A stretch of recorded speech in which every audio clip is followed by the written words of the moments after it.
Hello again. We're here at Bonnaroo, and we're lucky enough to grab Christian from Black Angels. How's it going, man? Amazing, man. The Cool. festival's been unbelievable. Yeah. How's everything so far? Like the show and everything? Everything went Been well? good. We played last night at 12:30 in the morning, and probably the biggest crowd that we've ever played in front of. It's pretty unbelievable. Early in the day, we played at 4, a strip-down session at the Ford Focus tent. It was really cool, strip-down session. I mean, Bonnaroo is just unbelievable. It's a good time. Yeah, absolutely. We were talking a little bit earlier, and we found out some deep dark secrets from you. You're standing with a record holder. Tell us about that, Florida State. Well, you know, Florida State University Seminoles, #1, way better than the Gators ever could even imagine. Wait a minute. Wait, that's not. I don't think that was my question. We're totally gonna edit that. Fair enough. And okay, we'll keep that in. Yeah. What records have you made? So, besides as a actual Florida albums? State University student, I was also a athlete, and I used to do the high jump, and I jumped 7'2.5" for Florida State, and to this day right now, I'm number 6 on the Florida State University list as the highest jumper that Florida State has seen since, but there's a new jumper coming up in Florida State that I know about that's probably going to bump me down a couple slots. Hopefully he doesn't, so I can retain my position in 6th place as the highest Florida State's. But unlikely.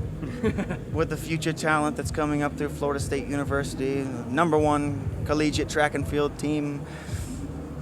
Actually, speaking of the high jump and everything you said, that kind of nudged you into even picking up the guitar, correct? Yeah, well, my junior year when I was at Florida State, I was at the Atlantic Coast Conference Championship meet, and I'd cleared several heights, and then the next height was 7 foot, and I ran up and planted, and my ankle completely hinged and went up to my calf and split. God. And so I was on the high jump pit. I naturally didn't clear the bar, and I had to pop my ankle back into position, and they immediately rushed me over to the emergency room. And so I couldn't high jump for the rest of the season, and I'd always wanted to try to learn how to play the guitar, and I tried when I was 12 years old. My dad had an acoustic guitar that was strung in the right-handed, and I bought this guitar book, and I really couldn't figure it out because I'm left-handed.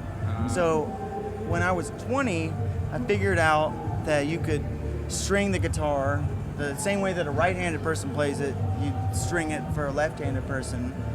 And I went to the library in Lawrenceville, Georgia, where my parents moved after I got done with high school, and there was a video. It's called Tex Teaches You the Guitar Chords, and I would just pop it into the VHS player when my parents went to bed at 9:30, early,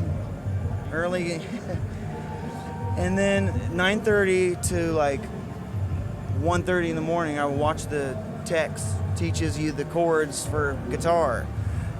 And I figured out, finally, I didn't understand the chord thing at this point. I thought I was learning songs in single note. But this video taught me about the chords, and I finally figured it out. And If you could say anything to Tex right now, would you like to thank Tex? yeah, Tex Watson was his name, and he's a VHS created in 1987.